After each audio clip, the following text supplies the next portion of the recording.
Nah hal seperti itu makanya tadi kita sempat bilang, jadi pesantren tidak hanya ngaji fikih, tapi juga ngaji sugih sama ngaji canggih.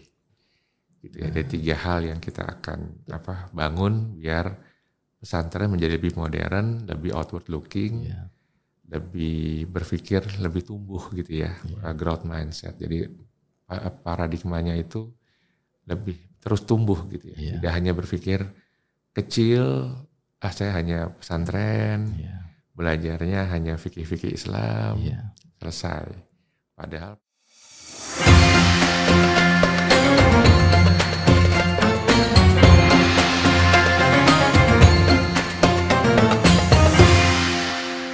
Bismillahirrahmanirrahim. Assalamualaikum warahmatullahi wabarakatuh.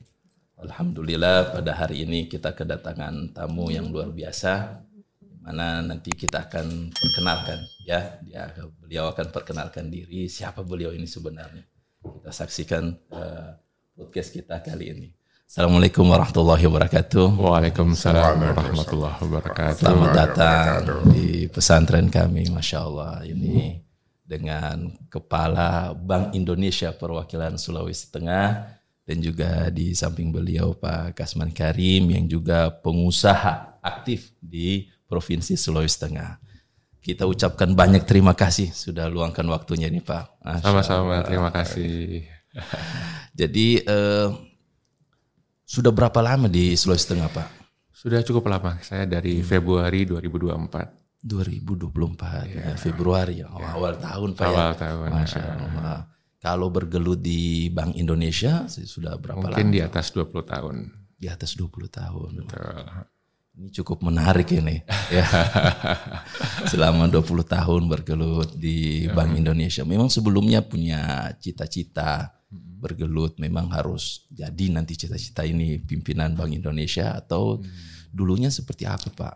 Dulu cuman habis lulus kuliah itu lewat depan kantor Bank Indonesia. Kemudian saya lihat kok gedungnya bagus gitu ya. Terus saya bilang, kayaknya enak nih kerja di sini gitu. Alhamdulillah dikasih Allah jalur akhirnya bisa masuk ke Bank Indonesia. Alhamdulillah. Jadi memang itu adalah bagian dari cita-cita. Artinya kita sebagai masyarakat itu, mungkin para santri juga ya, harus punya mimpi, punya ambisi. Jadi dalam konteks yang positif tentunya, untuk bisa, saya mau tahu mau jadi apa gitu ya. Dan ambisi ini termasuk ambisi saya mau masuk surga. Nah, ambisi dunia sama ambisi akhirat harus ada. Karena kalau dengan ada ambisi akan self motivated untuk mencapai tujuan itu. Nah, ini yang luar biasa. Karena terkadang orang ambisinya hanya dunia saja Pak ya. Berarti harus ada ambisi untuk surga juga. Betul. Nah, ini semua yang menjadi pendorong. Akhirnya kita tercapai cita-citanya. Betul. Seperti Pak Kasman ini yang sudah jadi pengusaha. Tapi Masya Allah ibadahnya juga luar biasa ini ya. Jadi nanti kita akan bicara terkait tentang peran BI dalam pengembangan ekonomi, dan juga kita pingin sharing juga pengalaman Pak Kasman dalam dunia wirausaha yang mungkin nantinya bisa menjadi motivasi, inspirasi bagi seluruh santri dan juga pendengar ini nantinya. Yang pertama kita pingin tahu ini Pak Roni, apa yang melatar belakangi sehingga pesantren ini menjadi perhatian dari Bank Indonesia dalam hal perkembangan ekonomi ataupun kemandiriannya. Betul. Jadi Bank Indonesia itu salah satunya adalah bagaimana kita bisa meningkatkan pertumbuhan ekonomi, tapi nggak hanya tumbuh, tapi ekonominya harus inklusif. Jadi ekonomi itu tidak boleh eksklusif, hanya orang-orang tertentu yang punya, tapi semua masyarakat bisa menikmati. Nah, salah satunya dari sumber pertumbuhan ekonomi yang baru itu adalah pesantren atau ekonomi syariah. Makanya Bank Indonesia sangat berkepentingan untuk mengangkat agar para pesantren ini punya kemandirian ekonomi. Nah, kemandirian ekonomi ini kita caranya salah satunya dengan membentuk nanti Habitren namanya, Himpunan Ekonomi dan Bisnis Pesantren. Himpunan Ekonomi dan Bisnis Pesantren. Nah, itu kita bentuk agar mungkin kayak seperti Al Khairat mungkin sudah cukup maju gitu ya. Nah, tapi bagaimana dengan pesantren-pesantren lain? Makanya kita sampai Desember 2023 kemarin, BI di seluruh Indonesia kita punya binaan 797 pesantren. 797 pesantren. Nah, seluruh Indonesia? Seluruh Indonesia. Di Sulampua sekitar 96. Itu tergabung di Habitren itu? Nah, tergabung di Habitren. Nah, jadi kita akan lihat seperti itu. Tapi ini bagian step awal ya untuk pengembangan. Tapi sebenarnya kita punya visi yang besarnya lagi, agar Indonesia itu bisa menjadi pusat industri halal. Industri halal dunia. Jadi levelnya level global. Memang Indonesia ini punya potensi yang luar biasa Pak ya kalau Betul. terkait halal ini ya. Betul. Apalagi banyak program-program sertifikasi halal. Betul. Gratis. Karena ini mungkin Pak Karman juga tahu ya bahwa secara global kita itu penduduk muslim hampir 2 miliar ya, 1,9 miliar penduduk muslim seluruh dunia. Dan itu kalau kita lihat pasarnya, itu kalau dirupiahkan mungkin bisa mencapai 36.000 triliun. 36.000 triliun rupiah. 36.000 triliun. Nah, artinya itu kan menjadi sumber ekonomi baru. Iya. Kalau seandainya Indonesia menjadi pusat industri halal. Iya. Sekarang kan kita memang udah di ranking 3 secara dunia, tapi ada hal-hal yang masih belum kita bisa capai. Misalkan kayak Australia itu adalah pengimpor sapi terbesar ke Timur Tengah. Kalau Brazil pengimpor unggas. Ya. Bayangkan kalau kita bisa menjadi nomor 1 pengimpor unggas dan sapi ke sana misalkan ya. Atau kosmetik halal misalkan, atau bahkan pariwisata halal. Kan Sulawesi Tengah pariwisatanya bagus gitu ya. Atau baju muslim yang sekarang yang megang malah Tiongkok. Gitu ya. Nah, artinya kan kalau seperti ini kita bisa angkat terus-terusan, Indonesia akan bisa punya penghasilan baru kan dari kalau misalkan ekspor berarti dapatnya devisa kan. Nah, devisanya makin besar. Dan mudah-mudahan jadi lebih sejahtera kalau yang menghasilkan itu adalah UMKM. Jadi uangnya langsung larinya kan ke UMKM. Atau bahkan ke pesantren yang sudah mandiri. Iya. Ini yang luar biasa ini. Yang memang informasi ini jarang diketahui. Jadi biar pesantren kita itu ya Pak, outward looking. Nggak hanya berpikir masuk pesantren untuk nanti cari kerja, selesai. Pokoknya yang penting jadi pegawai gitu ya. Kalau anak-anak Gen Z atau Gen Alpha bilangnya budak korporat. Tapi kita sekarang bicara bagaimana menumbuhkan semangat kewirausahaan. Nah ini nanti kita pakar Pak Arman. Pak Arman, iya. Kalau terkait program unggulan BI untuk kemandirian pesantren ini apa saja Pak? Khususnya yang di Sulawesi Tengah lah. Ya. Jadi kalau programnya tadi ya, pertama dari Habitren. Nah, Habitren ini tentunya akan punya berbagai macam bentuk-bentuk kerjasama atau bisnis yang untuk dikembangkan. Bisa sektor pendidikan, bisa sektor nanti misalkan fashion, bisa sektor pertanian bahkan gitu ya. Banyak, bahkan di tempat-tempat lain yang sudah maju, ada beberapa pesantren yang sudah bisa ekspor.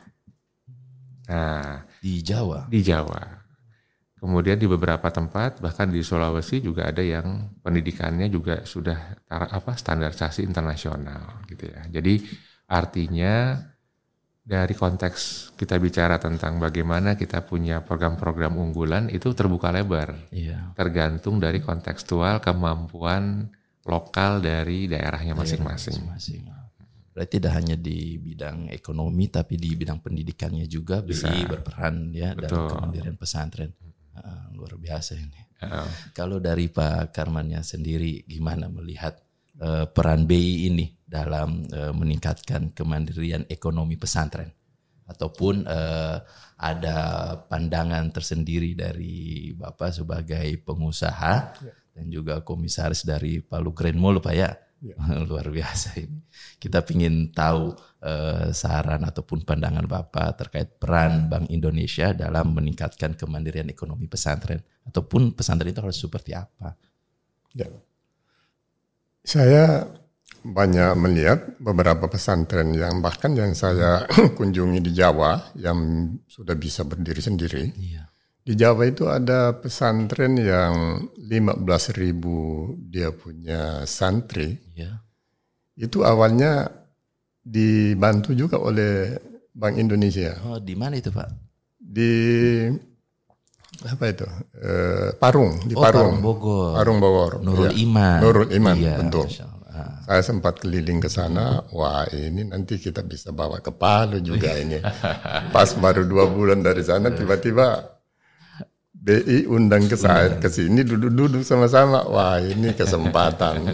Jadi misalnya sih sebenarnya kita kan bicara tentang BI dalam arti sebenarnya kalau saya lihat seluruh program BI, tujuannya itu bagaimana menjadi pelopor penguat ekonomi pesantren. Pelopor ya kan? Penguat ekonomi pesantren. Ya kan? Ya.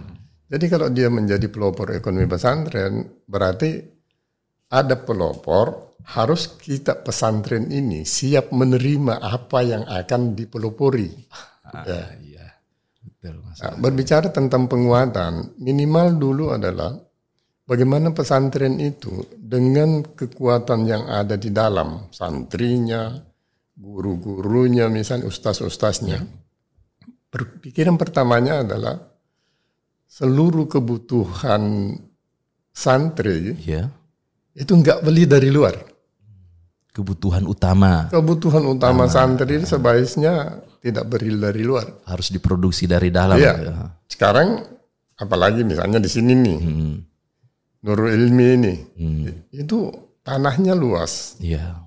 Bisa dibagi-bagi, mungkin 10 hektar untuk padi, 5 hektar untuk jagung, kemudian karena ada jagung, ada padi, maka 2 hektar untuk peternakan.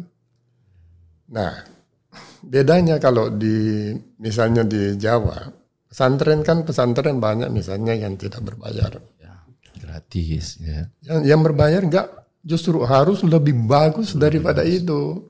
Tetapi jangan kasih istilah bahwa santrinya ada pengabdian setelah selesai. Langsung di dalam pembelajaran itu dikasih satu kurikulum wira swasta. Jadi dalam hal pendidikannya jenjangnya itu kita harus berharap dimasukkan. Kalau ada kurikulum wira swasta di dalam, ini langsung praktek. Dia mau nanti kan diharapkan sih sebenarnya, saya berharap seluruh santri-santri yang dari desa begitu selesai jangan tinggal di kota, kembalilah ke desa menjadi kiai yang mampu membantu baik dari segi dari segi moral, mampu membantu dari segi ekonomi. Karena di desa ini sangat memerlukan orang-orang yang bisa membantu dari segi ekonomi. Bagaimana dia bisa beribadah yang baik kalau ekonominya susah. Kita harapkan gerakan dari pesantren. Karena pesantren begitu keluar, dia sudah ahli. Dia bisa ahli peternakan, dia bisa ahli perkebunan, dia bisa buka barbershop. Ya kan? Betul. Nah, karena dia santri, maka tentu tidak perlu berpikir 100% ekonomi. Kan kalau ekonomi 100%, saya ibaratkan itu tanam rumput. Tanam rumput. Kalau ekonomi yang dibicarakan, ekonomi itu tanam rumput, nggak akan tumbuh padi. Tapi kalau kita berbicara bahwa ini untuk membantu masyarakat, itu artinya ada amalnya. Kita bisa tanam padi, rumputnya tidak usah ditanam, dia akan muncul sendiri. Jadi nggak usah pikirkan cari uang itu susah. Ya bagaimana berpikir supaya uang itu yang datang mencari kita. Caranya itu tadi, jangan tanam rumput. Tanam rumput yang hidup rumput. Itu dunia tok. Tapi kalau berbicara tentang akhirat, itu artinya kita tanam padi. Kan kita selalu baca kadang di WA malah. Iya. Ya kan? Sujudlah, rapatkan dahimu di tanah, maka di langit akan bergetar. Lah bayangkan kalau kita menjadi orang-orang yang dicintai oleh Allah Subhanahu wa taala. Cuma tidak baik kalau kita tidak punya sunnah Rasul. Iya. Ada usaha. Ya kan? Jadi tidak pasrah dengan takdir, tetap harus ada usaha. Kemudian kenapa kita harus berpikir membantu masyarakat? Kalau kita punya gelas penuh, Iya. tidak dikeluarkan, gimana Tuhan mau mengisi kembali kalau tidak dikeluarkan? Keluarkan dengan cara membantu orang-orang yang memerlukan. Iya. Begitu kosong, Tuhan akan isi lagi. Tapi begitu penuh tidak dikeluarkan, walaupun Tuhan isi, dia akan tumpah di meja, nggak ada gunanya. Ya kan? Jadi saya sangat bermimpi, insya Allah mudah-mudahan nanti semua alumni santri-santri ini jangan berpikir menjadi pegawai, karena otak nanti jadi rusak, selalu mau jadi pegawai saja.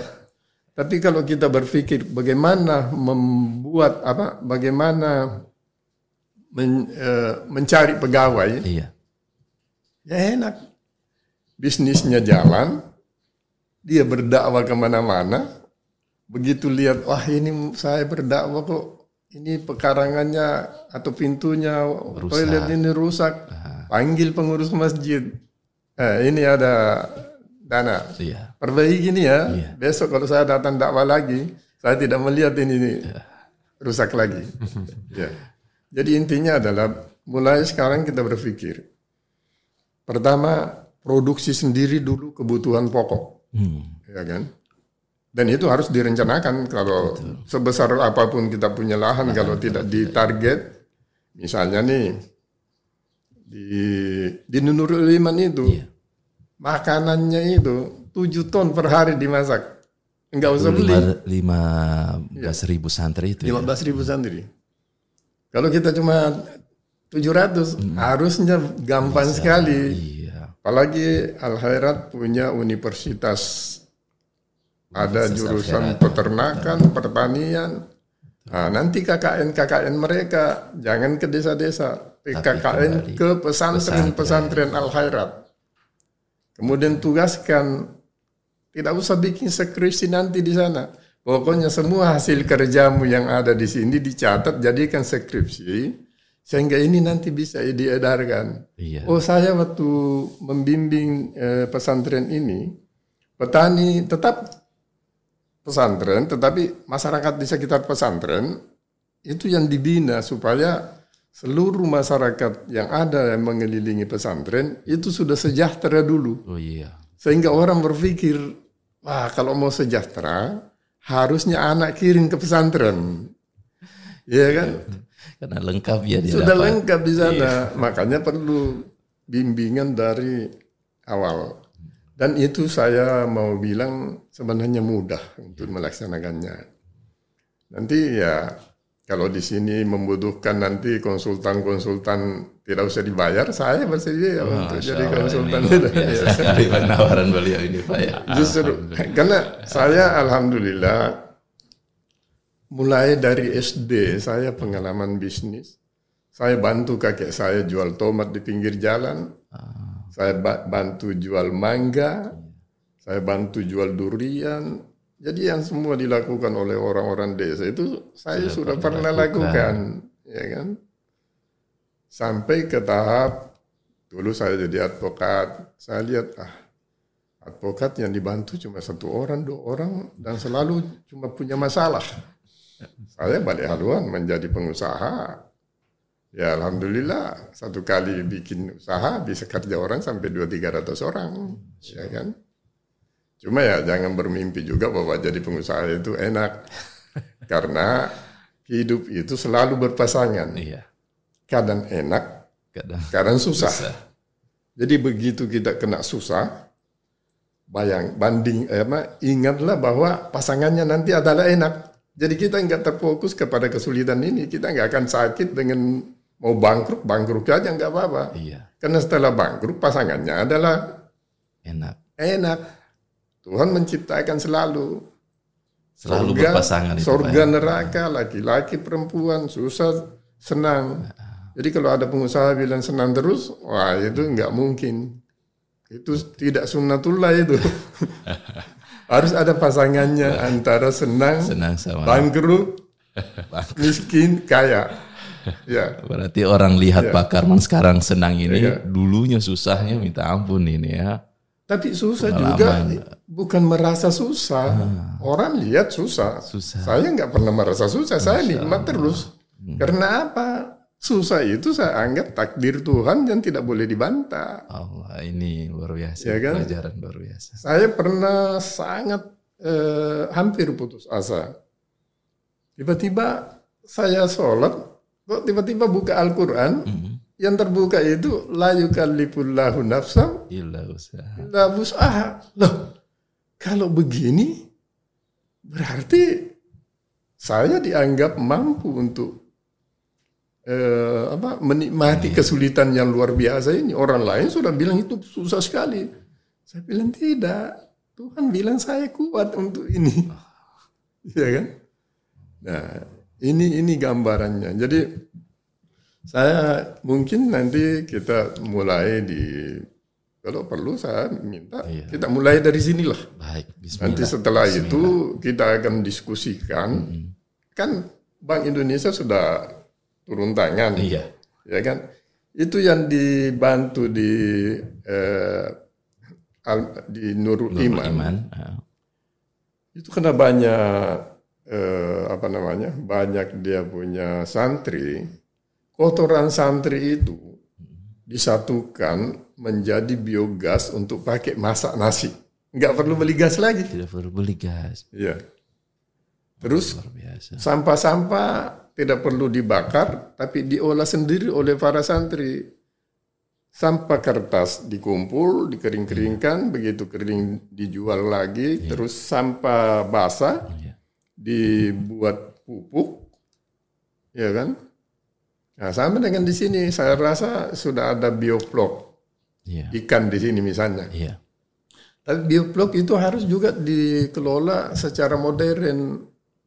Sehingga kalau bioflok mungkin ikannya 1 meter menghasilkan 10, harusnya dengan luas yang 1 meter bisa menghasilkan 100.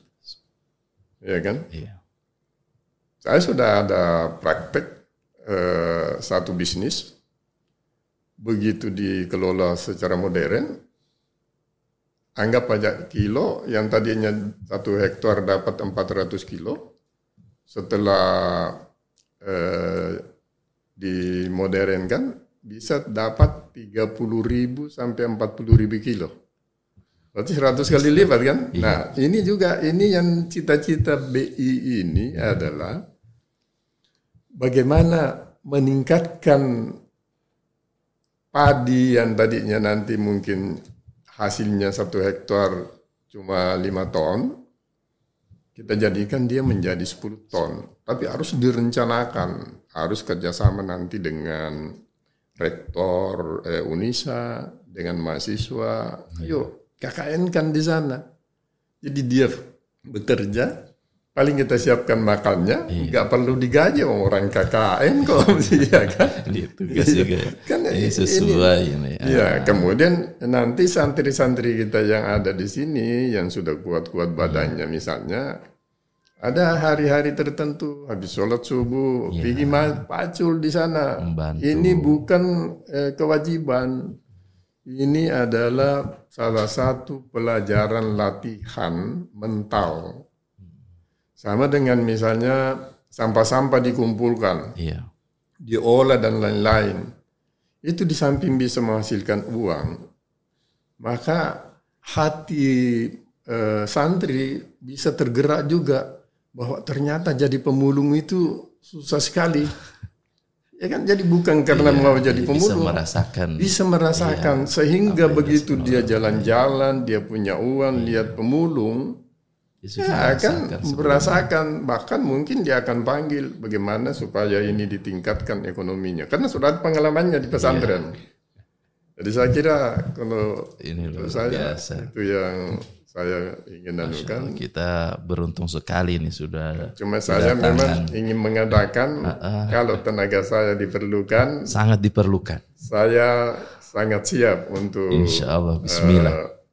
Ikut urun rembuk bagaimana mempersiapkan kekuatan ekonomi pesantren. Luar biasa. Kita banyak-banyak terima kasih nih kepada Pak Roni yang membawa orang istimewa ini untuk kami.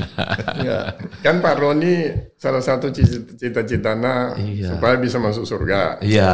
Saya ini karena sudah tua juga, saya punya cita-cita bagaimana mati enak. Wah, tidak hanya hidup enak. Ya, kan orang bilang saya sudah hidup enak, alhamdulillah kan. Ya kalau kita sudah hidup enak, apalagi yang mau dipikirkan selain mempersiapkan diri mati enak.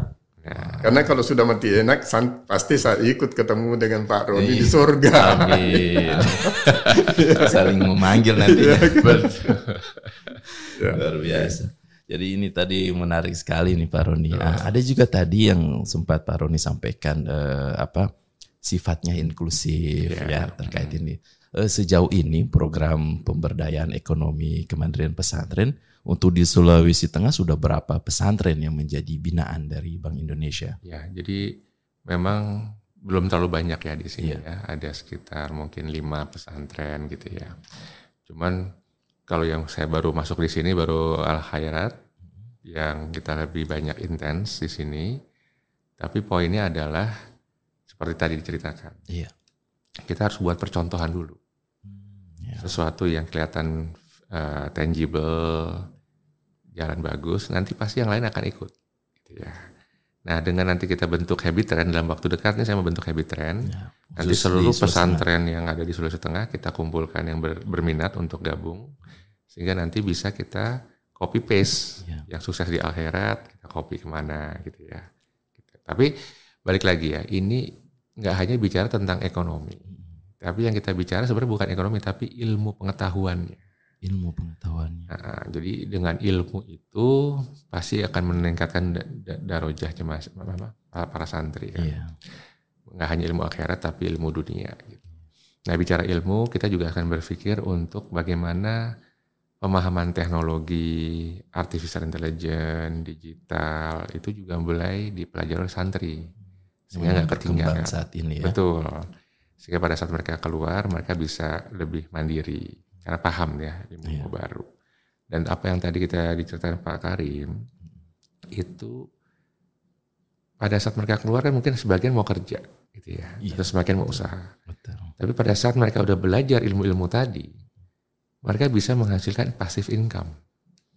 Jadi muncul kecerdasan finansial gitu ya. Tidak hanya pikirin jadi pekerja gitu ya, tapi ada passive income yang bisa diterima sebagai tambahan dari yang active income gitu. Nah, hal seperti ini kalau memang nanti terjadi, otomatis mereka akan semangat, termotivasi untuk berpikir, karena kalau ngomong bicara entrepreneur, itu akan bicara tentang bagaimana bisa tadi inklusivitas kan. Kalau jadi entrepreneur kan dia mempekerjakan banyak orang. Iya. Kalau dia bekerja kan hanya buat dia gitu kan. Nah, jadi inklusivitasnya bisa lebih terjadi kalau dia bisa membangun kewirausahaan gitu. Nah, hal seperti itu makanya tadi kita sempat bilang, jadi pesantren tidak hanya ngaji fikih, tapi juga ngaji sugih sama ngaji canggih. Gitu ya. Ada 3 hal yang kita akan bangun biar pesantren menjadi lebih modern, lebih outward looking. Lebih berpikir, lebih tumbuh gitu ya, growth mindset. Jadi paradigmanya itu lebih terus tumbuh gitu ya. Tidak hanya berpikir kecil, saya hanya pesantren, belajarnya hanya fikih-fikih Islam, selesai. Padahal para ahli-ahli dunia zaman dulu itu justru dari dunia Islam gitu ya. Nah kan sekarang udah makin berkurang ya, ahli-ahli teknologi segala macam. Nah itu yang kita harapkan pesantren akan punya warna baru ke depan. Tidak hanya bicara tentang hal-hal yang standar, tapi juga bicara hal-hal yang justru inovatif. Nah jadi inovasi-inovasi bisa nggak lahir dari pesantren? Gitu. Luar biasa. Jadi tidak hanya ngaji fikih, tapi ngaji sugi. Sama ngaji canggih. Sama ngaji canggih. Wah, ini luar biasa. Kalimat yang menarik ini Pak ya. Tapi kalau seandainya kayak pesantren lain, ini mau terlibat aktif dalam program-program ini, caranya seperti apa itu Pak ya? Ya, nanti bergabung dalam Habitren tadi. Dalam Habitren itu. Himpunan Ekonomi Bisnis Pesantren. Himpunan Karena Ekonomi Bisnis. kalau kita gabung contoh ya, Iya. tadi kan Pak Karman bilang kalau bisa memenuhi kebutuhan sendiri. Iya. Kalau nggak bisa nggak apa-apa. Tapi dari pesantren lain. Misalkan makanan beras dari pesantren A. Tapi barter dari sini kirim mungkin konveksi ke sana gitu ya. Jadi antar pesantren saling sinergi, kolaborasi untuk memenuhi kebutuhan yang mandiri tadi. Sehingga nanti Habitren-nya tidak milik per pesantren, tapi Habitren ini nanti bisa punya hidupi bersama. Nah, ini mungkin holding pesantren itu ya. Betul, holding. Jadi nanti kalau misalkan udah jalan, kita bisa aja buat misalkan ini kan Habitren, namanya Happy Mart misalkan. Nah kan sekarang udah ada apa mart di luar gitu ya. Nah kita udah Happy Mart dan orang percaya nih karena yang ini pasti halal ini kan isinya kan yang buat para pesantren semua. Pasang di Palu Grand Mall kan punya ininya. Pak Karim masih punya akses itu ya. Pasang Happy Mart misalkan atau apa. Nanti orang ini yang buat ini anak saya santri yang di sana saya sekolahin di sana gitu kan. Nah hasilnya di situ. Jadi membangun branding. Nah udah berpikir pesantren membangun branding. Nah kalau bicara branding luas lagi tuh ya 3 semester lagi dari. Tapi intinya kalau kita bisa bangun branding Happy Mart-nya Sulawesi Tengah dan masyarakat percaya. Karena kan kalau bisnis diajar Rasulullah adalah apa? Kepercayaan, trust gitu ya. Nah kalau kita bisa bangun trust gitu ya dari pesantren brandingnya keluar. Apapun yang dijual pesantren pasti laku. Nah, luar biasa karena memang pesantren ini sudah memiliki daya tarik tersendiri di masyarakat kan. Kepercayaan ini yang sudah terbangun sejak lama sehingga mudah untuk membangun itu brand itu. Luar biasa sekali nih. Kita pingin ada semacam gambaran utuh ataupun saran. Selama ini kan sudah beberapa tahun Bapak di sini ya. Apa yang berapa bulan? Berapa bulan? Karena awal tahun Februari. Yang perlu dikembangkan oleh pesantren di wilayah Sulawesi Tengah. Kita minta dari Pak Roni dan juga dari Pak Karman. Jadi ada 3 strategi ya. Pertama, bagaimana kita bisa menghasilkan, memperkuat produk halal. Produk halal. Bisa untuk pesantren sendiri kemandirian, bisa untuk sekitar Sulawesi Tengah. Jadi misalkan kita bisa menjual ayam, misalkan ya ayam yang sudah dipotong secara halal seperti itu ya. Produk-produk halal, UMKM halal gitu ya. Itu bisa dari manapun sumbernya. Tapi ujungnya adalah bagaimana Sulawesi Tengah bisa memproduksi produk-produk halal. Itu satu hal. Kedua, bagaimana kita bisa meningkatkan pembiayaan Islami sama pendalaman pasar keuangan yang syariah. Intinya tentang pembiayaan, karena pasti semua butuh modal gitu kan ya. Nah, bagaimana itu bisa dikembangkan? Nah, pengembangan keuangan seperti ini, perbankan misalkan, dia mau mengucurkan kredit, dia akan pilih yang dia bisa percaya akan sustain gitu kan, ya kan? Nah, trust tadi dari mana? Oh, dari brand-brand yang dimunculkan oleh pesantren atau UMKM yang mengembangkan produk halal tadi. Gitu ya. Nah kemudian yang ketiga ini penting adalah bagaimana kita bisa mengembangkan literasi. Nah ini penting nih, literasi tentang halal gitu ya, tentang produk-produk halal dan juga lifestyle.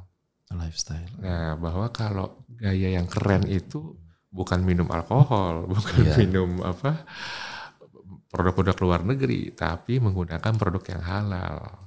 Karena ini adalah lifestyle, bahkan the way of life gitu ya Islam itu. Jadi gimana kita bisa itu? Dan itu udah mulai terjadi kan sekarang. Orang sudah mulai pakai kosmetik halal, udah pakai baju yang istilahnya yang tertutup gitu ya, yang sesuai dengan aturan syariat gitu ya. Nah, ini gimana 3 hal ini sebagai strategi diturunkan? Memang tidak hanya ngomong bisa cara pesantren, ini kan semua pihak gitu ya. Tapi ini gambaran besarnya. 3 strategi tadi sehingga nanti kita bisa punya prinsip-prinsip ekonomi Islamnya. Jadi dia harus adil gitu ya, harus inklusif, saya bilang tadi, harus ada kolaboratif. Dan terakhir yang penting dia punya membantu kemaslahatan umat. Gitu. Jadi prinsip-prinsip yang ekonomi syariahnya kita mau munculkan secara praktis. Dan itu dimulai dari pesantren. Luar biasa 3 tadi itu ya, terkait dengan halal, produk halal, kemudian pembiayaan syariah, dan juga dengan literasi. Sedikit tentang pembiayaan syariah Pak Karman ya. Contoh seperti bank syariah.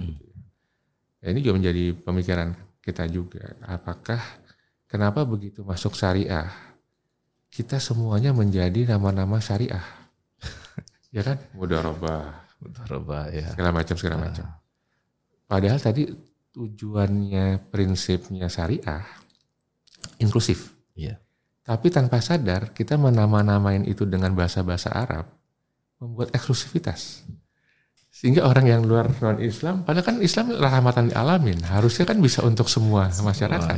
Tapi dengan memberi nama-nama produk itu terlalu Islami, membuat itu menjadi eksklusif buat orang-orang Islam. Gitu ya. Nah, ini perlu juga dipikirkan paradigma ini, biar kalau kita buat program jangan terlalu berpikir, harus karena saya dari pesantren istilahnya harus bahasa Arab nih gitu ya. Ini perlu juga diangkat biar teman-teman berpikir, loh kita tuh rahmatan lil alamin loh, jangan apa-apa mengeksklusifkan diri menjadi seperti itu. Di awal-awal kalau kita di tempat minoritas boleh, kita mayoritas kok. Jadi harusnya justru lebih membuka terhadap yang minoritas. Ya, itu menarik sekali memang, karena kita kadang terjebak di situ di istilah-istilah akadnya ya. Padahal transaksinya sama saja sebenarnya. Biasa kita minta kalau dari Pak Karman gimana Pak? Apa yang bisa dikembangkan oleh pesantren di Sulawesi Tengah khususnya ini untuk zaman saat ini? Kalau saya kan kita selalu sering berbicara mau berbisnis ini, tidak ada modal saya. Ya kan? Jadi kalau saya jangan selalu menganggap bahwa modal itu adalah uang. Sebagaimana yang Bapak tadi bilang dari Bank Indonesia, kita butuh trust. Ya kan? Sekarang Al-Khairat trustnya itu luar biasa, sudah internasional. Ya kan? Sisa bagaimana membentuk bisnis sehingga trust ini bisa digunakan. Dan saya kadang keras. Misalnya Anda mau bisnis.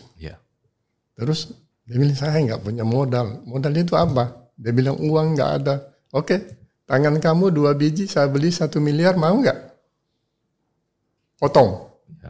Nggak mau. Berarti dengan tidak mau menjual itu, anggap diri kamu sudah punya modal 1 miliar. Berarti sudah terasa, saya punya modal 1 miliar. Ya kan? Karena buktinya saya mau beli tangan 2, nggak ada yang mau jual tangannya 2 ke saya. Padahal saya mau kasih uang 1 miliar. Ya kan? Contoh es krim, itu sulit dipercaya. Saya bangun Palu Grand Mall, itu tidak ada sama sekali uang saya. Saya cuma pakai materi 6.000, bikin perencanaan, berjanji dengan teman-teman apa segala macam. Alhamdulillah ternyata jadi. Sekarang kalau dia present mungkin 0,5 triliun itu. Luar biasa. Itu kan susah dipercaya. Tapi itu fakta. Saya bangun tidak punya uang. Mengenai orang mau percaya atau tidak, itu urusan dia. Saya sudah nyatakan yang benar. Ya kan? Makanya ya salah kalau orang selalu bilang Pak Karman itu banyak uang. Saya nggak punya uang. Tapi kalau bilang saya punya mall, saya punya hotel, iya saya punya. Tapi saya nggak punya uang. Nah, kita sudah punya trust. Kita sudah punya tenaga santri yang bisa dididik untuk menjadi orang-orang yang disiplin. Karena kalau pesantren pasti disiplin semua kan? Iya, betul. Nah bisnis ini modalnya ada di disiplin. Disiplin. Tidak ada anak pesantren yang tidak disiplin. Dan daya tahannya hebat. Iya kan? Anak-anak yang di luar, begitu dia keluar dari sekolah, naik di mobilnya bapaknya jemput, yang dia berteriak itu mana HP saya. Pesantren mungkin cuma 1 kali 1 minggu baru boleh pakai HP. Artinya dia daya tahan untuk terhadap sesuatu sudah dilatih. Jadi modal pesantren itu luar biasa sebenarnya. Sisa kita bagaimana nanti menggerakkan agar energi-energi positif ini kita bisa tingkatkan. Dan harus direncanakan. Harus direncanakan. Misalnya nanti di sini kita bikin semacam SOP. Rencananya apa pertama? Pokoknya selama ini kan beli sayur, beli ikan, beli telur. Dalam waktu 6 bulan tidak boleh lagi beli sayur, tidak boleh lagi beli telur. Iya kan? Harus produksi sendiri. Iya kan? Itu kan sudah jadi penguatan. Karena tadinya harus beli, berarti uang yang tadinya mau dibelikan sayur, belikan lombok, tidak jadi dibelikan, berarti dia ada di sini. Bisa beli kitab-kitab, bisa beli laboratorium untuk lebih meningkatkan pengetahuan yang sarana-prasarana pesantren. Karena sudah bisa dibikin sendiri. Sayurnya ini luar biasa kita punya Indonesia ini. Kangkung dibuang pinggir jalan aja sudah. Dan itu ternyata beli dengan patik sendiri itu lebih nikmat. Saya kalau di kampung saya di sana itu kalau pagi-pagi tanya istri saya mau makan apa, makan terong. Saya ambil terong di belakang rumah, ambil jadi sehat. Ya. Saya kira itu dari saya. Mudah-mudahan kita bisa mulai. Ini harus direncanakan. Tanpa rencana itu nggak akan bisa. Rencana dan target. Rencana dan target. Iya. Targetnya berapa lama mau Madinatul Ilmi tidak akan lagi beli sayur. Ya kan? Berapa lama target kita tidak akan lagi beli beras, kalau perlu jual beras. Tidak beli ikan, tidak beli ayam. Ayam cuma dihambur aja, dikasih 1 ekor di pagar, lepas. Bisa makan telur bergizi tanpa harus. Ya kan? Jadi saya kira itu ini luar biasa. Jadi mulai dari trust, kedisiplinan, ya. Dan ini sudah ada semua. Utama di pesantren. Modalnya sudah ada. Al-Khairat siapa yang tidak kenal di dunia kan? Terus disiplinnya sudah bergerak, ada berkahnya. Berkahnya guru tua. Berkahnya Habib Sagaf. Ya kan? Saya karena lihat anak nakal sekali kalau di desa saya mau suruh dia ke sholat tidak mau, saya kasih uang tetap tidak mau. Kadang mau putus asa. Yang saya ingat itu guru tua. Walaupun saya belum pernah ketemu beliau, karena saya berpikir saya ini sudah ada fasilitas, ada ini, mau bikin ini bisa. Guru tua nggak punya fasilitas, bisa sampai ke pelosok desa, membina orang-orang itu. Nah ini jadi ada berkah. 3 yang kita miliki sekarang. Ya kan? Trust, modal nggak usah. Uang itu Tuhan kirim sendiri kalau itu. Nanti tentunya ada jalurnya, bisa kerjasama dengan bank syariah. Tetapi bank syariah itu nanti baru mau kasih kalau dia lihat. Jadi kalau bank itu gampang. Jangan bilang saya mau begini. Tapi kasih tahu saya sudah begini, bagaimana meningkatkan. Nah itu baru lebih gampang. Bagaimana Pak? Betul itu Pak. Jadi bukan mau begini. Jadi beliau kasih bocoran ini. Saya sudah begini, ya kan. Terus bagaimana supaya ini jadi? Misalnya nih, saya minta maaf kalau bicara tentang mall karena itu yang keahlian saya kan. Saya nggak pernah bahwa punya uang sudah 200 miliar baru saya bangun mall yang nilainya 200 miliar. Waktu itu saya cuma kasih tahu teman partner saya, kau punya uang nggak 1,5 miliar kita bangun mall. Dia bilang gimana caranya? Saya bilang, bank itu tidak mau bilang saya mau bikin begini. Bank akan lihat saya sudah begini, bagaimana supaya ini bisa jadi. Fondasi sudah jadi, gambar sudah jadi. Orang yang mau sewa yang besar-besar sudah jadi. Tapi ini baru fondasi. Bank bilang, saya yang modalnya selesai sudah kan. Luar biasa. Ya, jadi itu ada gambarannya. Semangat lah, semangat. Oke. Terima kasih banyak kita ucapkan kepada Pak Roni, Pak Karman yang sudah Masya Allah luangkan waktunya, pandangannya, semua ini orang bilang berisi gitu ya. Ada hal-hal baru yang kami dapatkan. Semoga semuanya nanti bisa bermanfaat untuk seluruh pendengar dan seluruh santri Al-Khairat di mana saja berada. Insya Allah kita bisa yakin bahwa pesantren khususnya di Sulawesi Tengah dan juga di berbagai daerah bisa mandiri terhadap ekonominya. Sekali lagi kami ucapkan banyak terima kasih Pak Roni.